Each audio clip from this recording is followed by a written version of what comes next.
Друзья, всем привет! Сегодня начинаем новую серию видео про Confi-UI. Ну а для тех, кто привык работать на автоматике, ролики про автоматик будут также выходить параллельно.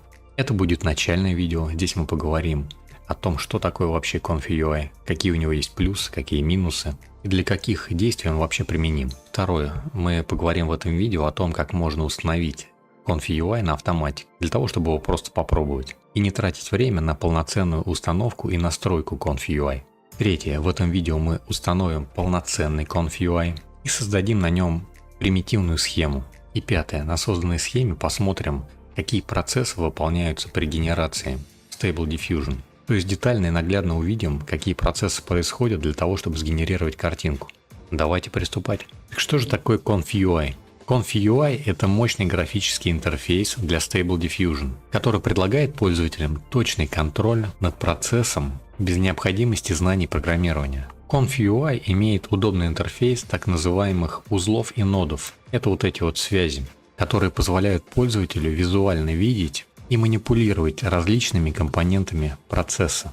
То есть любой блок из Confi-UI можно представить как отдельное устройство, у которого есть какие-то входные разъемы и какие-то выходные разъемы. А тот, кто хоть раз занимался программированием, знает, что существует такое понятие как метод, который имеет входные параметры и выходные параметры. То есть на примере вот этого вот блока, на вход этот блок получает несколько параметров, с каждым параметром он что-то делает, как-то преобразует эти данные, и уже преобразованные данные выводит на выход. То есть вот в этот узел мы подключаем какие-то данные, подаем их соответственно, как по проводку. Дальше этот блок их преобразует, и на выходе мы можем эти данные получить. И у вас наверняка уже возникли очевидные вопросы, зачем Confi-UI вообще нужен, какие плюсы он вам может дать, и лучше или хуже он, чем автоматик. Confi-UI может пригодиться для того, чтобы понять, как происходит процесс генерации на Stable Diffusion. Здесь становятся понятны различные блоки, модели, как они между собой связаны, как происходит upscale, на каком этапе, в каком виде передаются данные, зачем нужен WAI, как подключается LoRa, и даже суть ControlNet становится более понятной.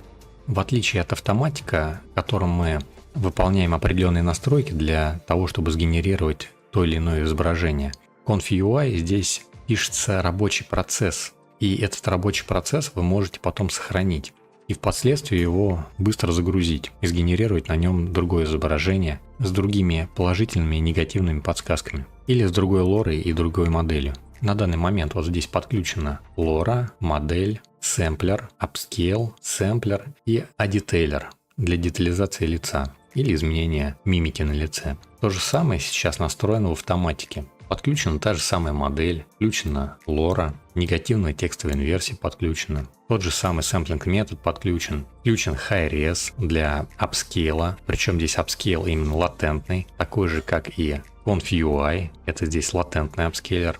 Подключен adetailler для детализации лица. В adetailler введем промпт, негативный промпт, сделаны настройки InPaint, размеры и так далее. В общем, то же самое, что и сейчас есть в Confi-UI. Confi-UI мне достаточно сохранить это изображение. Если мы сейчас закинем в Confi-UI ранее сохраненное нами изображение, то мы увидим полностью тот же самый техпроцесс. Если мы сейчас сгенерируем это изображение, то оно будет таким же, как и в предыдущей генерации. С учетом, конечно, рандомных сидов, которые у вас стоят в настройках. Здесь у меня стоит только один рандомный сид для лица в adetailler. Соответственно, мимика может немножко меняться от предыдущей генерации. Если же теперь мы перейдем в наш автоматик и возьмем отсюда, сохраним наше изображение. Теперь возьмем, допустим, обновим страницу и закинем наше изображение в промпт и нажмем синюю кнопку для того, чтобы все настройки применились. Мы видим, что вроде бы все настройки применились, даже High-Res имеет те же самые настройки, как у нас были, SID запомнен. Ну а вот что с расширениями? adetailler никаких настроек здесь не имеет. Если у вас будет ControlNet, то он тоже никаких настроек сохранять в себе не будет. Поэтому весь техпроцесс, который вы здесь пишете, он будет неполным.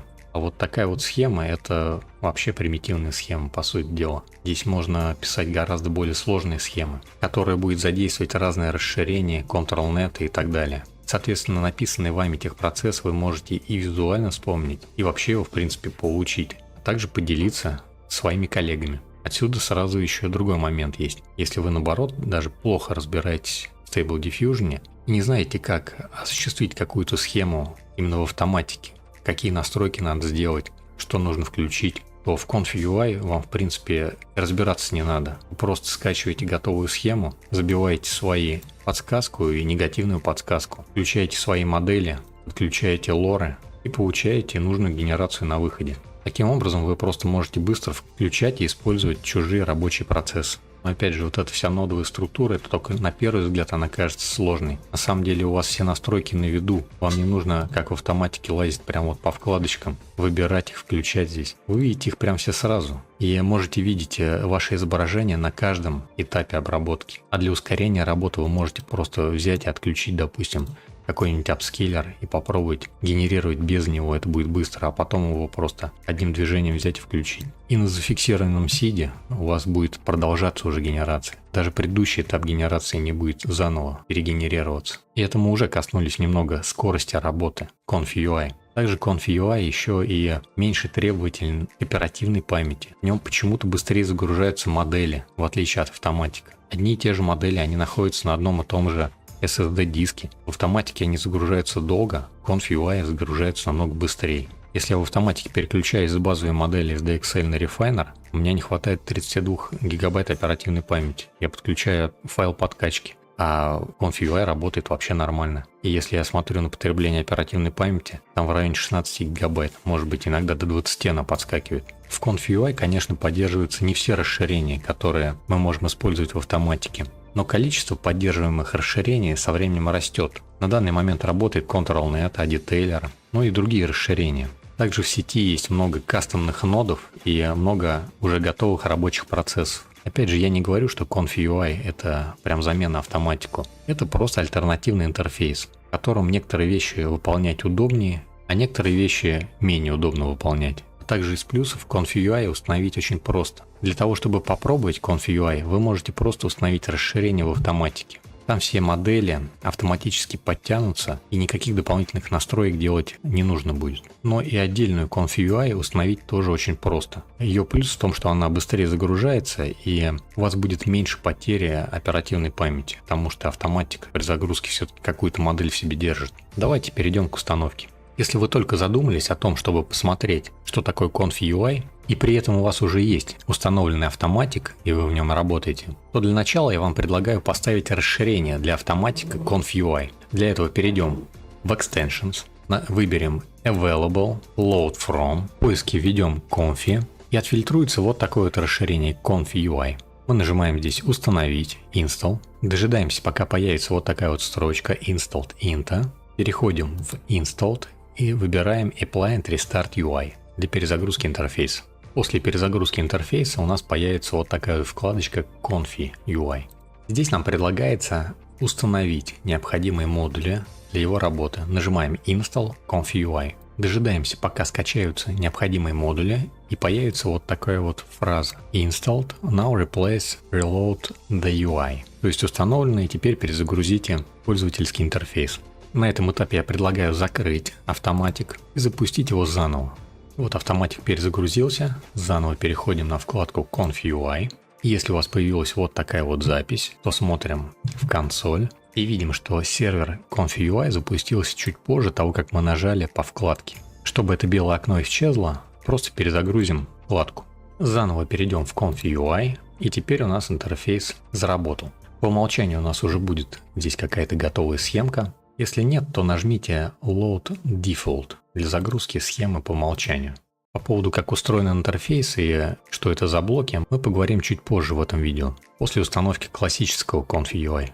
Давайте сразу скажу, чем отличается вот этот вот Conf.ui, который находится именно в автоматике на отдельной вкладке, от вот такого вот Conf.ui, который запускается отдельно от автоматика. Conf.ui в автоматике это, по сути дела, такой же отдельный Conf.ui, но который просто вынесен на вот эту вкладку. Никаких связей, если вы посмотрите, с автоматиком он здесь не имеет. То есть тот же самый Conf.ui. Но и из недостатков здесь будет больше потребления оперативной памяти, потому что часть оперативной памяти уже съедает автоматик. Загрузкой модели, VAI и так далее. Но работает все это абсолютно так же. Соответственно, если сюда закинем изображение, которое было сгенерировано в Conf.ui, то мы получим ту же самую схему. Давайте теперь посмотрим, где в автоматике конкретно стоит наш установленный Conf.ui. Зайдем в папку Automatic, перейдем в Extensions. Здесь находим расширение Conf.ui. Переходим в него. И здесь находятся как раз таки все файлы, которые принадлежат этому расширению. Если мы перейдем в папку Conf.ui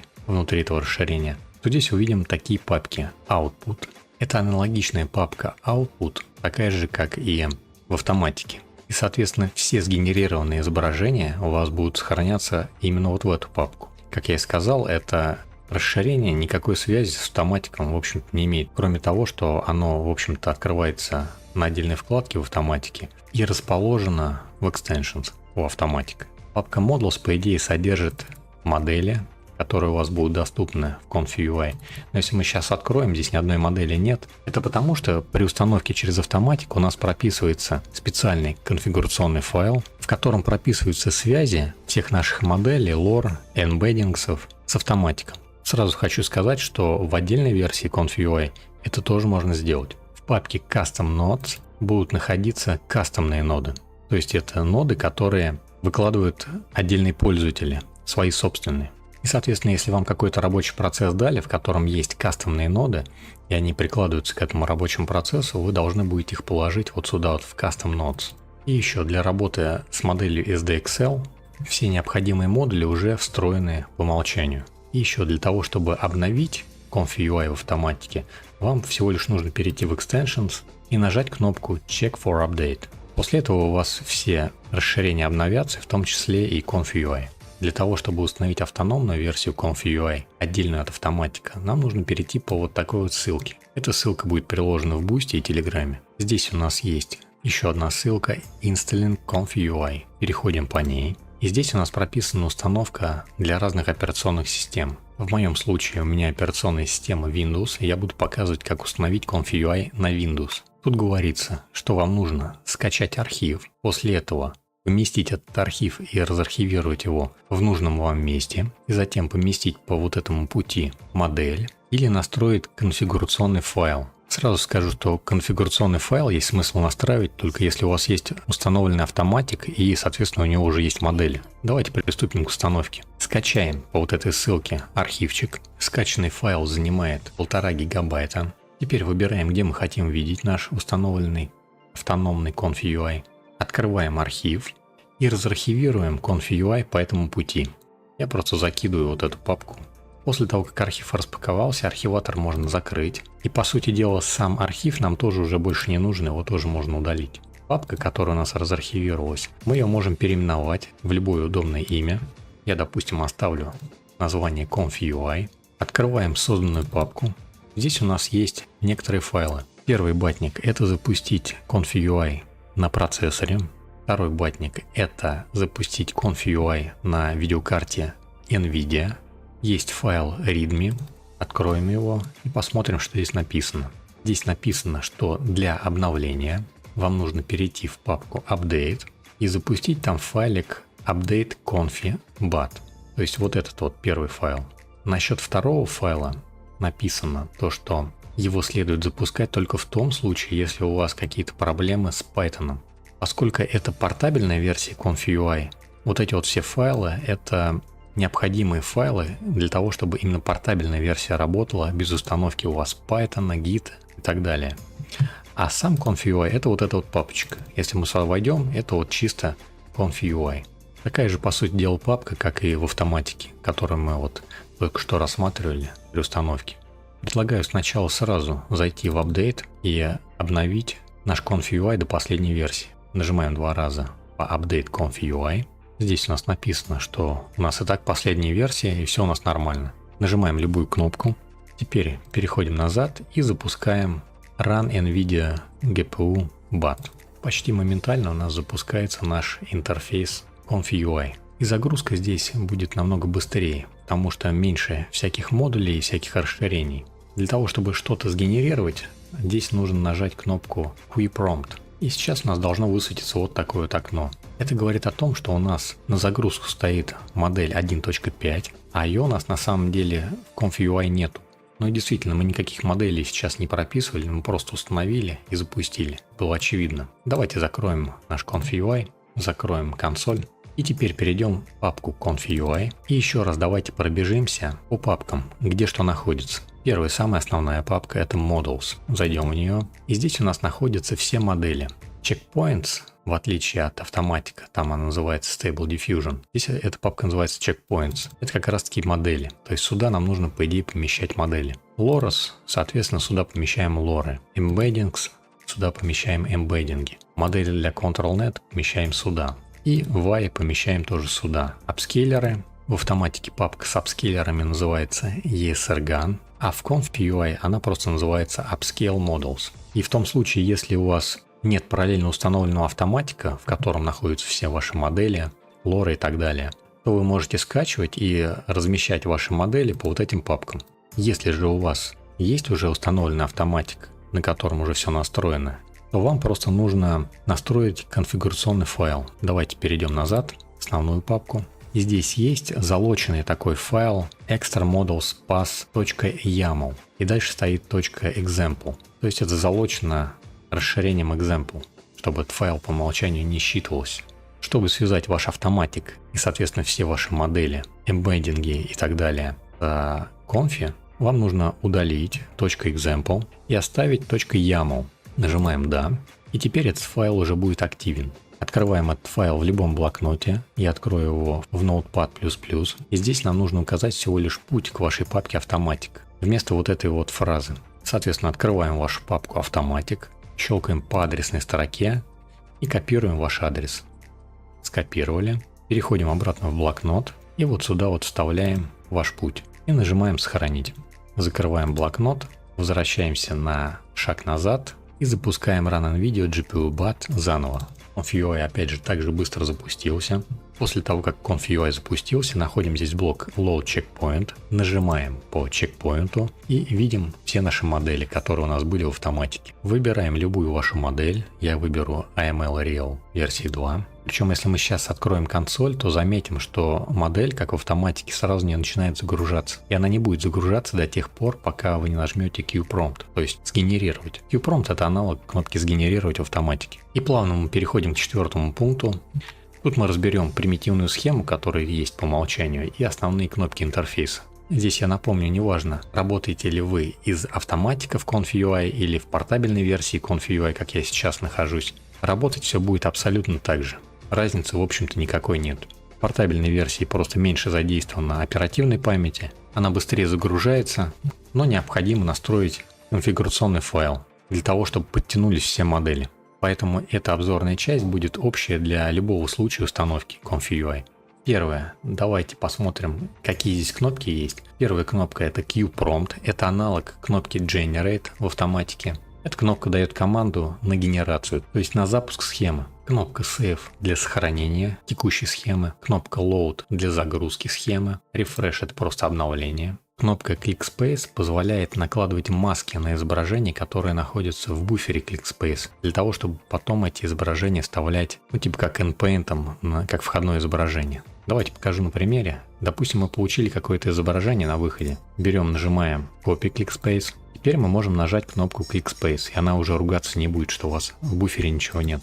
Здесь у вас теперь отображается вот такое вот окошко. Вы можете выбрать Mask Editor, выбрать толщину кисти и наложить маску на ваше изображение. После этого нажимаем Save, у нас сохраняется, это можно закрыть. Допустим, дважды сейчас щелкнем в экран, откроется поиск и наберем Image. Image нас интересует Low Image Mask, допустим, какая-то маска на вход. Сейчас мы это применять не будем, я просто покажу, как работает ClickSpace. И жмем здесь по изображению и выбираем Past ClickSpace.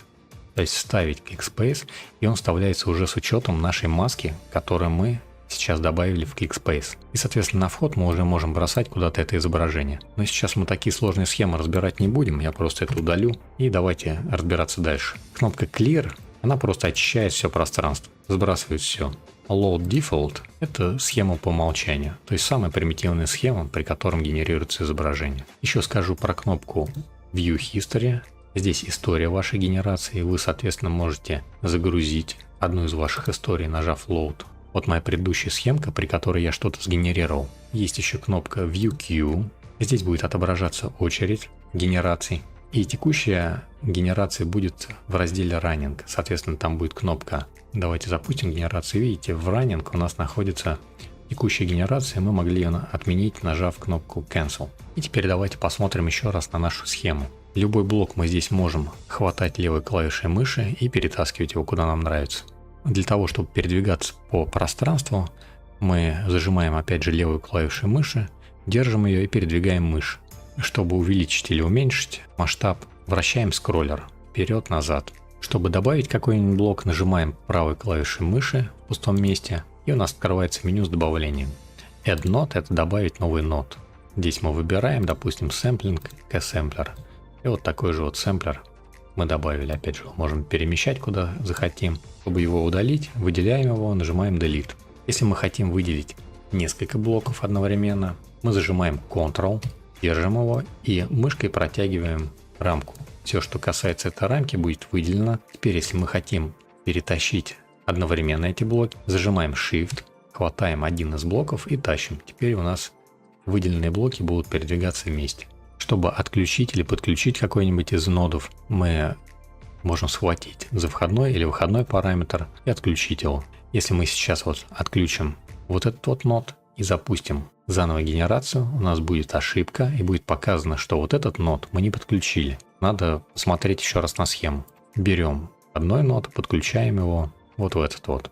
Если мы захотим подключить любой из выходных портов к какому-то входному, то когда мы тянем его, все доступные нам порты, они всегда будут цветными. А недоступные порты, они будут сереньким цветом. Соответственно, мы сразу будем видеть, куда мы его можем подключить, а куда не можем. Допустим, сюда можем, сюда понятно, что не можем. Если мы схватим любую выходную точку и перетащим ее в пустое место и отпустим клавишу мыши, то нам будут отображены варианты, которые будут доступны для этой точки выхода. В данном случае это вот эти 4 варианта. Search — это поиск, Add Node — это опять же весь список отобразится, а Reroute — это перемаршрутизатор. Какая-то точка, которую мы можем поставить просто для удобства, чтобы не тянуться каждый раз в самое начало схемы. Давайте удалим ее. И как мы поняли, первый нод — это нод загрузки модели. Здесь мы можем выбрать любую модель, которую мы хотим использовать в нашей схеме. У модели есть несколько выходных параметров. Первый выходной параметр — это модель. Второй выходной параметр — это клип. Здесь клип подключен напрямую подсказку, но по идее мы его можем подключить через промежуточный блок ClickSkip. Или, как используется для SDXL моделей, промежуточный блок для преобразования клипа. Здесь клип подключен по умолчанию в подсказку. В нашем случае у нас здесь две подсказки. Пока мы идем по схеме, сейчас не имеет значения, где у нас позитивная подсказка, где негативная. Клип один и тот же идет для позитивной и для негативной подсказки. И следующий выходной параметр — это VAE. Если VAE уже присутствует в модели, то мы можем использовать VAE, который находится в модели. Если в модели нет VAE, то необходимо будет еще подключить загрузочный блок для VAE. Но, как правило, во всех современных моделях VAE уже есть в модели, то есть как и здесь. Вот эти вот блоки prompt — это блоки текстовой раскодировки. То есть здесь мы пишем текст, этот текст преобразуется в понятный для сэмплера код и подается уже на вход сэмплеру. Сэмплеру на вход необходимо подать позитивную подсказку и негативную подсказку. Причем эти подсказки в сэмплер приходят уже в специально закодированном виде, который понимает сэмплер. Это осуществляется посредством вот этих вот двух блоков. Еще сэмплеру необходимо на вход подать модель. И еще на вход сэмплеру необходимо подать изображение, которое преобразованное в latent. Для этого у нас служит блок empty_latent_image. Здесь формируется зашумленное изображение, преобразованное в latent, и уже этот latent подается в сэмплер.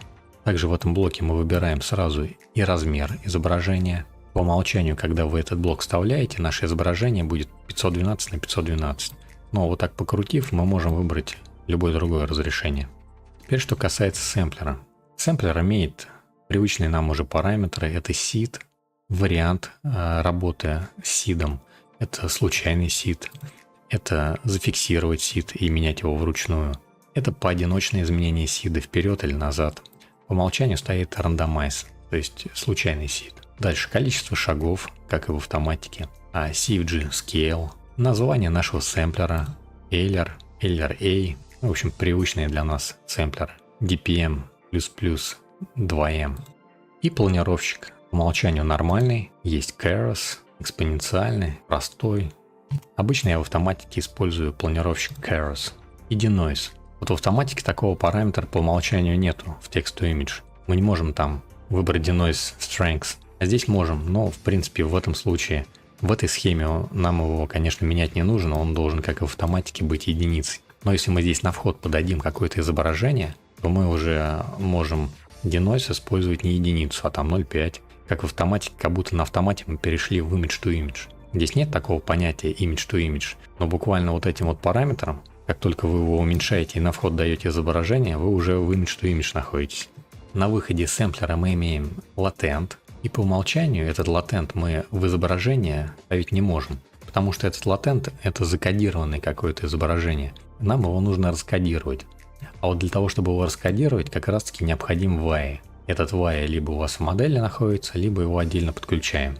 Так же, как в автоматике мы можем там выбрать отдельно WAI.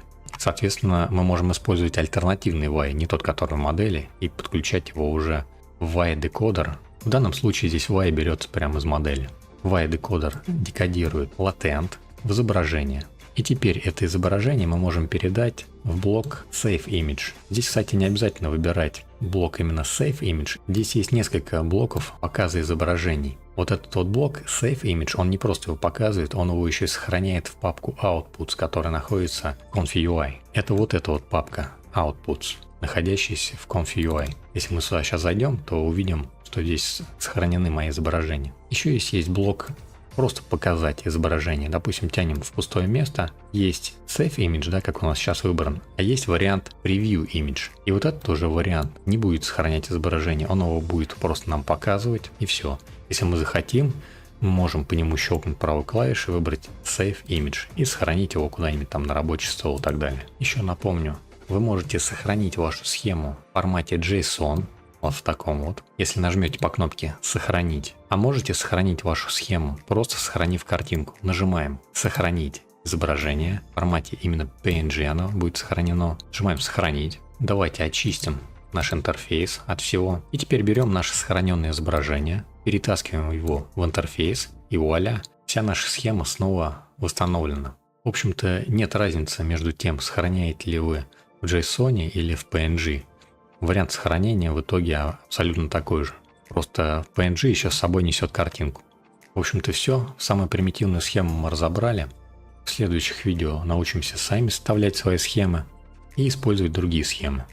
На этом у меня все. Если вам понравилось видео, ставьте лайк, подписывайтесь на канал, заходите в наши группы в Telegram, ВК, Boosty. Напомню, что в ВК мы выкладываем промпты.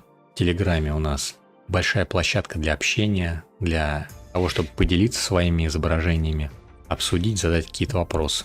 Также у нас там есть файлообменник для того, чтобы поделиться файлами, полезные ссылки и так далее. В общем, там очень много всего интересного. В Boosty у нас чисто видеоуроки, но зато аккуратно разложены, с прикрепленными всеми необходимыми файлами. Видео разбито по временным интервалам. Также, если вы захотите поддержать наш канал, вы можете это сделать в Boosty. Но весь материал там бесплатный. На этом всем вам хорошей генерации. Всем удачи, всем хорошего настроения. Пока.